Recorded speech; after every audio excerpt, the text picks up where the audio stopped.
Mata TV YouTube Indonesia dengan bangga mempersembahkan sebuah storytelling kekinian abad ini diangkat dari karya besar S.H. Mintarja yang sangat populer di masanya, berlatar belakang kisah tanah Jawa masa lampau, tepatnya di penghujung kejayaan kerajaan tanah Jawa dengan judul Api di Bukit Menoreh.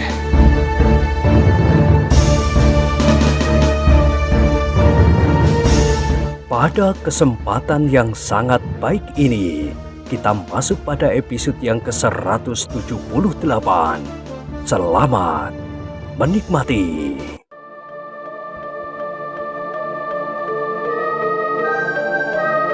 Pada episode sebelumnya telah diceritakan, Kitanu Metir tidak akan dapat memaksanya.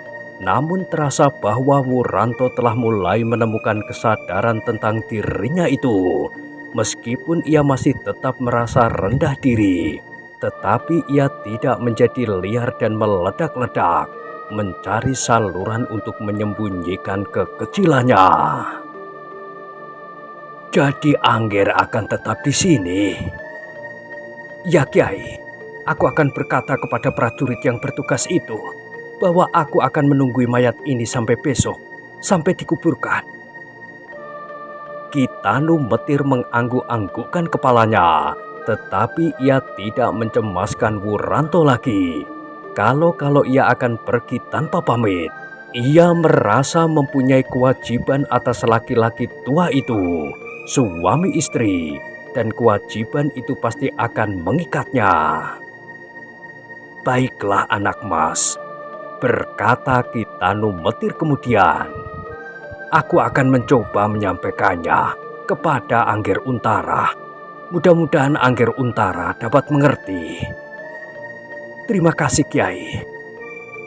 Kitanu Metir itu pun kemudian meninggalkan Wuranto seorang diri menunggui mayat suami istri itu.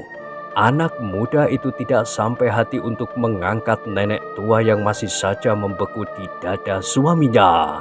Ketika terlihat oleh Wuranto, prajurit yang mengawal tempat itu lewat beberapa langkah dari regol halaman, maka Wuranto pun mendekatinya.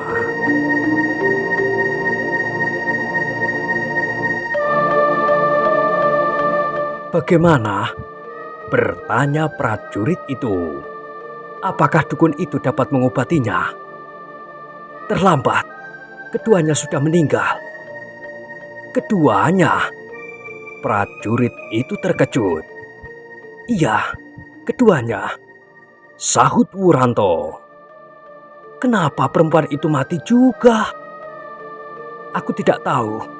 Mungkin ia terkejut atau terlalu sedih ketika ia melihat suaminya menghembuskan nafasnya yang terakhir. Tetapi perempuan itu memang sudah sakit-sakitan saja. Dadanya sering menjadi berdebar-debar dan tubuhnya seolah-olah menjadi lumpuh. Agaknya kejutan yang dialaminya kali ini tidak tertahankan lagi dan ia meninggal pula bersama suaminya. Prajurit itu mengangguk-anggukkan kepalanya. Kemudian ia berdesah. Aku tidak mendekatinya. Kau melarang setiap orang untuk berbuat sesuatu. Seandainya kau biarkan saja kakek tua itu, maka ia pasti sudah mendapat pertolongan sementara. Mungkin ia akan mati juga. Tetapi usaha untuk menolongnya sempat dilakukan. Tidak terlambat. Agaknya kau tidak percaya kepada para prajurit yang bertugas untuk itu. Atau mungkin kau menyangka bahwa karena laki-laki itu orang dari Padepokan Tambakwedi, maka prajurit Pajang akan mencekiknya.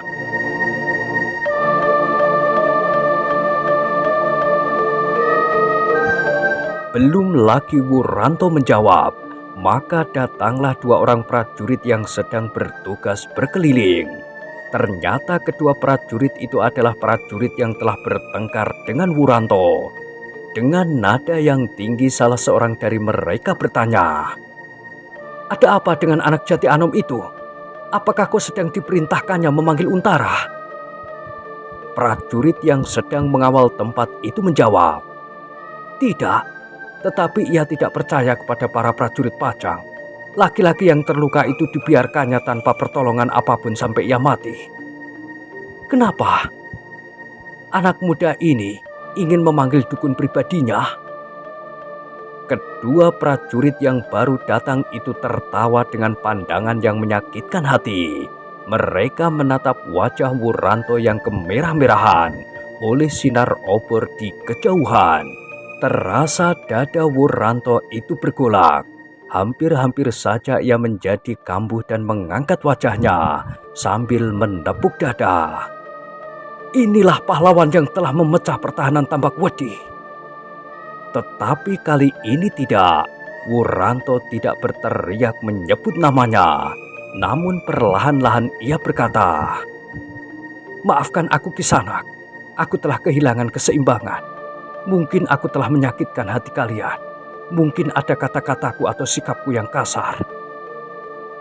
Prajurit-prajurit itu justru terkejut mendengar pengakuan itu. Terasa keikhlasan memancar dalam kata-kata anak muda itu. Terasa bahwa penyesalan itu mendalam sampai ke tulang sumsumnya. Sejenak para prajurit itu terdiam. Ketika sekali lagi mereka mencoba menatap wajah Wuranto, maka anak muda itu telah menundukkan wajahnya. Keempat orang itu kemudian berdiri saja seperti patung. Mereka merasakan kebekuan sikap di antara mereka. Tidak seorang pun yang segera dapat mulai berbuat sesuatu. Dalam kediaman mereka, para prajurit itu bertanya-tanya di dalam hati. Kenapa tiba-tiba saja sikap anak Jati Anom itu berubah? Anak muda itu tidak lagi menepuk dada sambil menyebut namanya dan tidak lagi berkata tentang Untara. Sama sekali tidak ada lagi bekas kesombongannya pada pengakuannya yang ikhlas itu. Bahkan sikapnya yang menyakitkan hati bahwa seolah-olah Untara, senopati mereka yang mereka hormati, harus juga dianggapnya terlampau remeh. Dan seolah-olah dalam keadaan serupa itu harus datang kepadanya dan menyatakan terima kasih serta mohon maaf atas segala kesalahannya.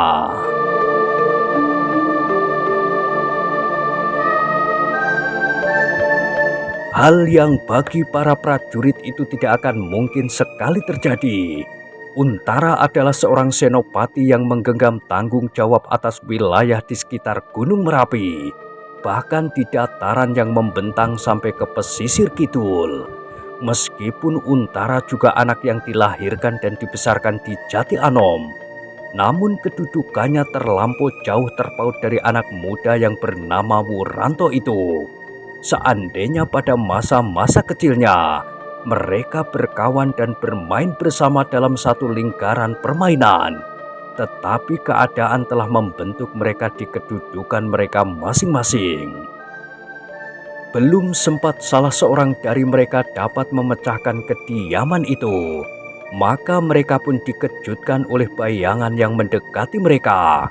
Tidak hanya seorang, tetapi 5 orang.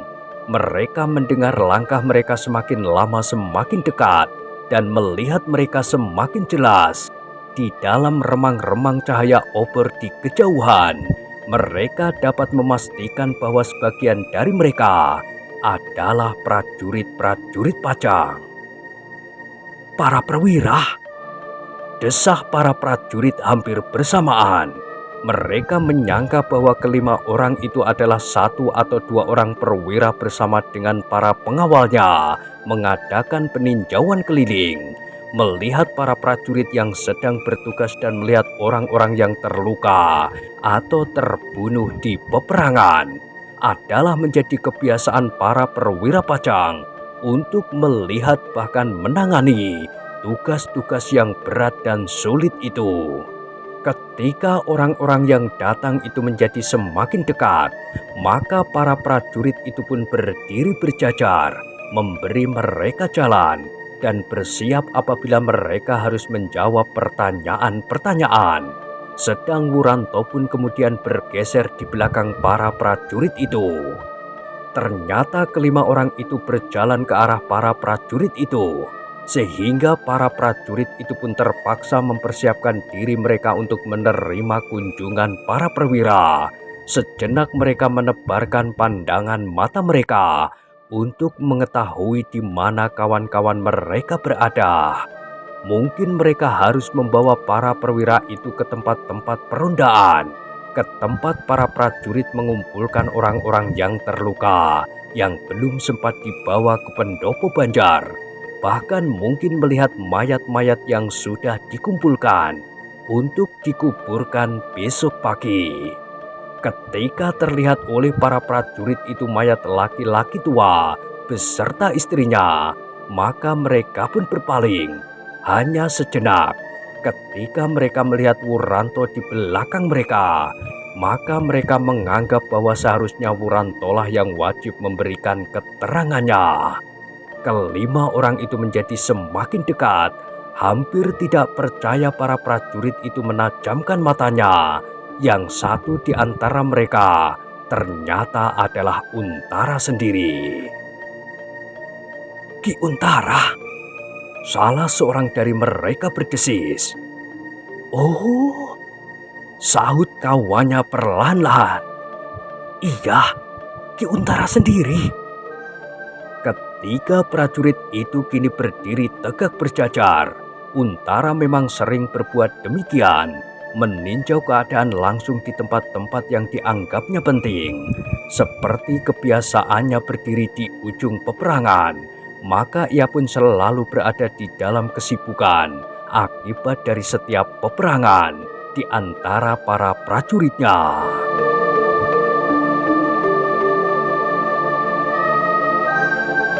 Para prajurit itu menganggukkan kepala mereka ketika Untara lewat di hadapan mereka. Untara dan para pengawalnya pun menganggukkan kepala mereka pula. Namun tiba-tiba Untara itu menghentikan langkahnya. Ia berdiri di hadapan para prajurit itu. Dengan demikian maka para prajurit itu pun menjadi berdebar-debar. Sejenak Untara hanya berdiri saja tanpa mengucapkan sepatah kata pun. Ternyata yang dipandangnya bukan wajah-wajah prajurit yang berdiri tegak di hadapannya, tetapi orang yang berdiri di belakang mereka, Wuranto. Para prajurit itu melihat arah pandangan mata Untara.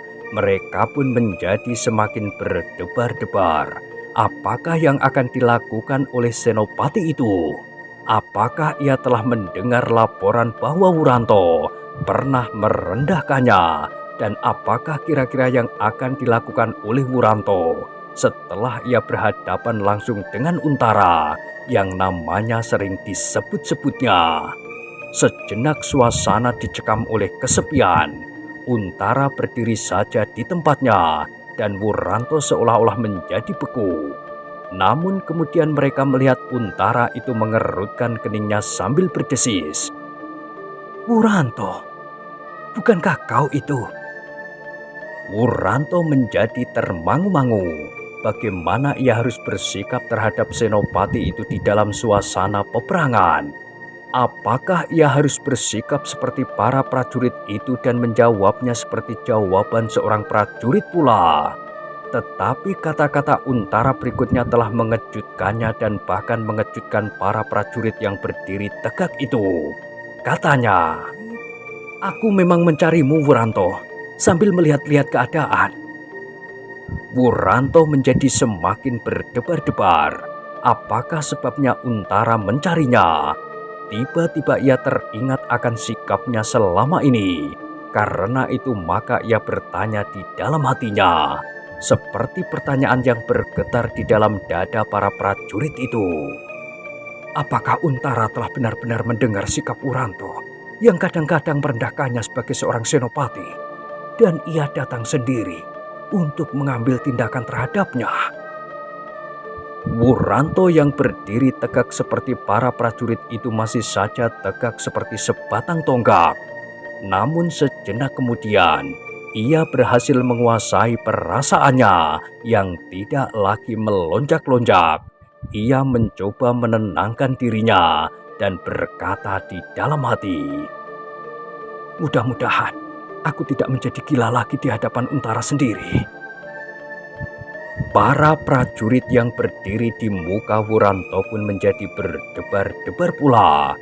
Tiba-tiba mereka merasa iba seandainya Untara marah dan mengambil sesuatu tindakan atas Wuranto. Pengakuan Wuranto yang ikhlas atas kesalahannya pada saat-saat terakhir telah menyingkirkan sama sekali kebencian para prajurit itu atasnya. Tetapi seandainya Untara sendiri yang datang mencarinya dan kemudian berbuat sesuatu atasnya, maka tidak seorang pun dari mereka yang dapat menolongnya. Sejenak kemudian terdengar Untara berkata pula, "Wuranto, kemarilah." Wuranto menarik nafas dalam-dalam, namun dalam ketenangan kini ia dapat menanggapi persoalannya. Ia telah memutuskan untuk tidak bersikap sebagai seorang prajurit. Ia memang bukan seorang prajurit. Ia adalah anak Jati Anom, dan Untara adalah anak Jati Anom pula. Perlahan-lahan ia melangkah maju, berjalan di sisi ketiga prajurit yang masih berdiri berjajar dengan tegapnya.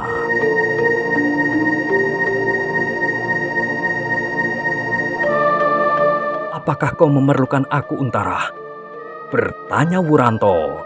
Hati para prajurit itu pun menjadi semakin berdebar-debar. "Iya, aku memerlukanmu," sahut Untara. "Apakah ada sesuatu yang penting di antara kita?" bertanya Wuranto sareh. "Tentu," sahut Untara. "Aku memang sengaja datang kepadamu karena aku dengar kau tidak ingin pergi ke Banjar Padepokan ini. Apakah memang begitu?" Sejenak Wuranto menjadi ragu-ragu, tetapi ia ingin berkata sejujurnya seperti yang terjadi. Maka katanya, "Iya, aku memang tidak ingin pergi ke Banjar Padepokan. Dari manakah kau tahu?" Ketiga prajurit itu masih saja diliputi oleh kecemasan, apalagi ketika mereka melihat sikap Wuranto. Untara adalah senopati perang, sedang Wuranto menanggapi seperti terhadap teman sepermainan. Meskipun seandainya dahulu memang demikian, tetapi keadaan kini harus sudah berbeda. "Kenapa kau tidak mau pergi ke Banjar?" bertanya Untara. "Tidak apa-apa," jawab Wuranto. "Aku menunggui kakek tua yang meninggal bersama istrinya." "Ya, aku mendengar dari Kitanu Metir. Semua dikatakannya kepadaku tentang kau, dan aku dapat mengerti kenapa kau tidak mau datang ke Banjar." Wuranto mengerutkan keningnya. Apa sajakah yang telah dikatakan oleh Kitanu Metir itu tentang dirinya? Dan Wuranto mendengar Untara meneruskan, "Tetapi Kitanu Metir tidak mengatakannya kepada Agung Sedayu. Mungkin waktunya dianggapnya kurang tepat. Karena itu ketahuilah bahwa Agung Sedayu menjadi bingung menanggapi sikapmu. Tetapi aku tidak bingung, Wuranto. Aku mengerti, sebab Kitanu Metir mengatakan kepadaku juga tentang laki-laki tua itu." Untara berhenti sejenak, lalu diteruskannya, "Aku datang kepadamu untuk mengucapkan terima kasih atas segala jasa-jasamu, Wuranto. Dan aku minta kau datang ke Banjar Padepokan ini. Aku tahu apa yang kau rasakan, bukan saja karena laki-laki tua seperti yang kau sebutkan."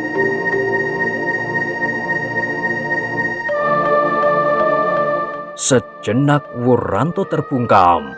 Tidak terlintas di dalam otaknya bahwa benar-benar Untara telah datang kepadanya untuk mengucapkan terima kasih. Apalagi ketika prajurit yang kini berdiri di belakangnya, mereka berdiri dengan mulut ternganga. Apa yang tidak mungkin baginya ternyata kini benar-benar telah terjadi. Bahwa senopati yang bernama Untara itu datang kepada Wuranto, anak Jati Anom, untuk mengucapkan terima kasih. Sejenak suasana menjadi sepi. Yang terdengar hanyalah nafas Wuranto yang berdesah. Di kejauhan, 1-2 orang prajurit masih berkeliaran di dalam tugasnya. Wuranto, terdengar Untara berkata, "Aku minta kepadamu, datanglah ke Banjar Padepokan ini. Hadapilah persoalanmu dengan jiwa yang besar. Aku adalah anak muda pula seperti kau, dan aku adalah kakak Agung Sedayu itu. Aku pun merasakan sesuatu di dalam diriku, justru karena aku seorang kakak, seorang yang lebih tua, yang sepantasnya telah melakukannya lebih dahulu. Tetapi kesibukanku ternyata tidak memberi aku kesempatan."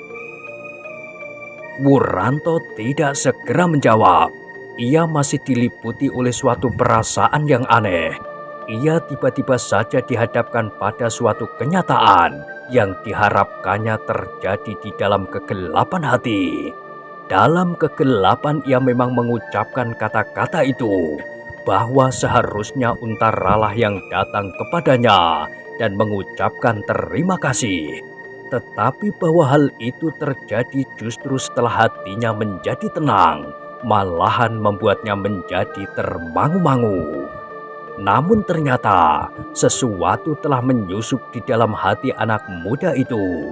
Lamat-lamat tergores di dalam hatinya, suatu jawaban atas pertanyaan yang selama ini mengganggunya. Apakah aku masih diperlukan oleh para prajurit Pajang? Dan apakah aku berhak ikut menikmati kemenangan ini? Kalau Untara, senopati tertinggi di daerah ini, datang kepadanya dan mengucapkan terima kasih, maka seharusnya ia dapat berbangga karenanya. Seharusnya ia merasa bahwa dirinya bukan sekedar sampah yang disisihkan, yang tidak lagi dapat dipergunakan. "Wuranto," berkata Untara kemudian, "aku pasti akan menyetujui permintaanmu tentang laki-laki tua yang kau maksud beserta istrinya. Aku dapat mengerti bahwa laki-laki itu pun mendapat penghargaan khusus. Tetapi biarlah para prajurit yang berkewajiban mengurusnya. Mereka akan tahu apa yang harus mereka lakukan." Untara itu berhenti sejenak. "Nah, bagaimana? Apakah yang harus aku lakukan?" bertanya Wuranto. "Beristirahat di Banjar Padepokan. Besok pada saatnya kita bersama-sama pergi ke Jati Anom. Aku akan meninggalkan separuh dari prajurit Pajang di Padepokan ini dengan beberapa orang penghubung berkuda, sedang aku sendiri akan tetap berada di Jati Anom." Wuranto masih saja tegak seperti patung. Ia justru menjadi bingung menghadapi peristiwa yang tiba-tiba dan tidak diduga sama sekali. Untara sendiri datang kepadanya dan minta ia beristirahat di Banjar Padepokan. Kalau yang datang dan minta kepadanya itu Untara, sudah tentu sangat sulitlah baginya untuk menolak. Tetapi perasaannya tidak cukup kuat untuk menerima permintaan itu. Dan hatinya pasti tidak akan cukup besar menghadapi Agung Sedayu dan Sekar Mirah yang berada di Banjar itu pula. Tetapi sejenak kemudian Untara berkata, "Wuranto, baiklah, aku beritahukan bahwa aku telah menyetujui permintaan Sekar Mirah dan kedua anak-anak muda yang bersamanya untuk berpindah tempat peristirahatan, tidak di Banjar itu.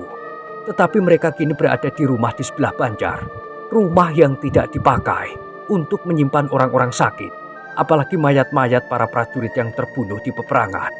Di Banjar Padepokan, Sekar Mirah selalu berada dalam ketakutan." Wuranto tiba-tiba mengangkat wajahnya. Jadi di Banjar sudah tidak ada lagi Agung Sedayu, Sekar Mirah dan Suwandaru. Tetapi kenapa Kitanu Metir tidak mengatakannya? Agaknya Untara mengerti pertanyaan di dalam dada Wuranto, sehingga ia pun berkata, "Mereka meninggalkan Banjar ketika Kitanu Metir pergi bersamamu. Bukankah kau juga pergi ke Banjar, tetapi kau tidak singgah di Pringgitan?" Wuranto mengangguk. "Ya Untara, aku memang pergi ke Banjar untuk memanggil Kitanu Metir. Tetapi kedatangan orang tua itu terlambat. Kakek yang kau maksud suami istri itu telah meninggal. Bukankah begitu?" "Iya, itulah mayat mereka. Untara berpaling, dilihatnya dalam keremangan cahaya obor. Seorang perempuan membeku di dada suaminya yang beku pula. Terasa dada Untara berdesir. Ia sudah melihat mayat di peperangan dalam keadaan yang paling mengerikan. Tetapi baru kali ini ia melihat seorang istri mati memeluk suaminya yang mati pula. Mengharukan. Mereka akan mendapatkan perawatan yang sewajarnya. Aku mengerti bahwa laki-laki tua itu turut menentukan saat-saat yang terakhir dari peperangan ini. Seandainya ia tidak berusaha memberi kau jalan, maka keadaan akan menjadi berbeda. Jasanya tidak kalah dengan setiap orang prajurit pajak. Jasanya hampir sebesar jasamu sendiri. Wuranto berdesah. Jasa laki-laki tua itu tidak kalah dengan jasa setiap prajurit pajang. Tetapi jasa itu masih belum sebesar jasanya. Kata-kata itu diucapkan oleh seorang senopati seperti Untara itu. Senopati yang memimpin sendiri peperangan ini. Wuranto justru menjadi terbungkam. Tetapi perlahan-lahan ia merasakan bahwa di dalam dadanya berkembang sebuah kebanggaan. Ia tidak perlu merasa dirinya terlampau rendah, sehingga ia tidak perlu mencari cara yang aneh-aneh untuk menggelembungkan dirinya itu, menyembunyikan kekerdilannya. Karena Wuranto tidak berkata sepatah kata pun, maka Untara meneruskan. Nah, marilah kita pergi ke Banjar Padepokan ini. Wuranto tidak dapat menolak lagi. Karena itu ia hanya dapat menganggukkan kepalanya dan berdesis. Baiklah Untara. Besok atau lusa, apabila keadaan telah menjadi tentram, sebagian pasukanku akan kembali ke Jati Anom. Aku akan tetap berkedudukan di sini. Kita tidak perlu mencemaskan kekuatan orang-orang Jipang lagi di daerah ini. Juga orang-orang dari Padepokan Tambakodi. Kita telah berhasil menyumbat mulut sarang mereka dan menangkap segenap isinya di dalam sarang ini. Mungkin masih ada 1-2 kelompok kecil orang-orang Jipang yang keras kepala di daerah-daerah lain. Tetapi itu pun pasti akan segera diselesaikan. Kemudian kepada para prajurit yang berdiri tegak di belakang Wuranto, Untara berkata, "Nah, kau sudah mendengar tentang laki-laki tua itu. Usahakan besok mayatnya berdua telah berada di Banjar. Mayat itu akan dikuburkan bersama dengan orang-orang pajang yang gugur. Mungkin kalian masih belum dapat merasakan jasa laki-laki tua itu. Tetapi pada saatnya, kalian akan mengetahuinya."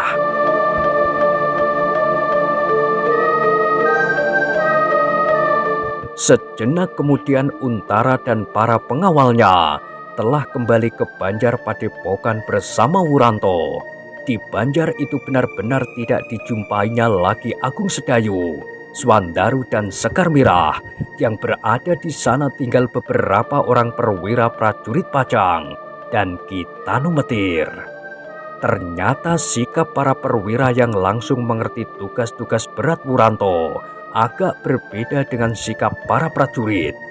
Namun setelah Wuranto berhasil merenungkan dengan tenang, maka sumber dari sikap yang tidak menyenangkan dari para prajurit itu adalah dirinya sendiri. Usaha untuk menutupi kekerdilannya ternyata telah banyak menyinggung perasaan orang lain. Para prajurit yang ditinggalkan oleh Wuranto di halaman di belakang halaman Banjar Padepokan sejenak saling berpandangan. Salah seorang dari mereka kemudian berdesis, "Hei, ternyata kata-kata anak muda itu benar terjadi. Untaralah yang mencarinya dan mengucapkan terima kasih kepadanya. Memang menurut pendengaranku, apa yang dilakukannya dapat menentukan penyelesaian ini. Aku menyangka ia terlalu sombong, tetapi aku menjadi heran bahwa pada saat-saat terakhir, ia seakan-akan mengakui kesalahannya, mengakui sikapnya yang tidak sewajarnya." Desah prajurit yang lain. "Kenapa hal itu kita risaukan? Biarlah para perwira mengurusnya. Urusan kita adalah berkeliling Padepokan, terutama di sekitar Banjar." Tetapi mayat kedua suami istri itu... Oh, biarlah mereka yang bertugas untuk itu. Kita beritahukan saja kepada mereka apa yang harus mereka lakukan. Ketika para prajurit itu kemudian melakukan tugas masing-masing, maka tempat itu pun menjadi sepi kembali. Di dalam lingkungan para perwira yang sebagian besar dari mereka telah mengerti benar-benar akan peranannya, maka Wuranto merasa telah menemukan dirinya kembali. Betapa penyesalan dan kekecewaan melanda dadanya apabila diingatnya segala tindak tanduknya selama ini. Bahkan ia merasa heran sendiri, kenapa ia seakan-akan menjadi liar dan kehilangan pegangan.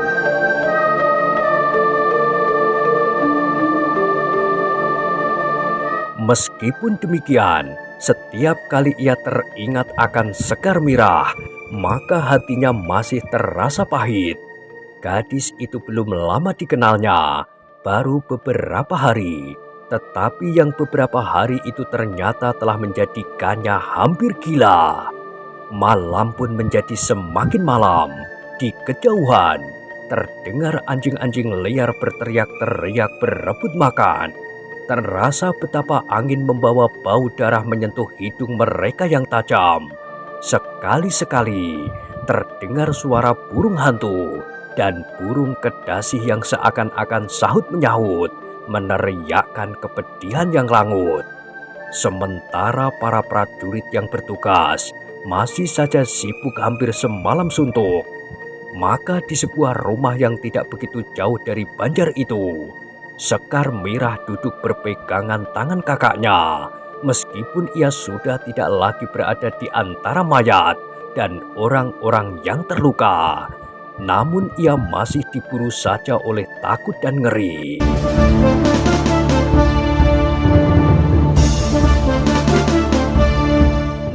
Nah, bagaimanakah kisah selanjutnya? Silahkan ikuti terus kisah Api di Bukit Menoreh pada episode berikutnya. Sampai jumpa.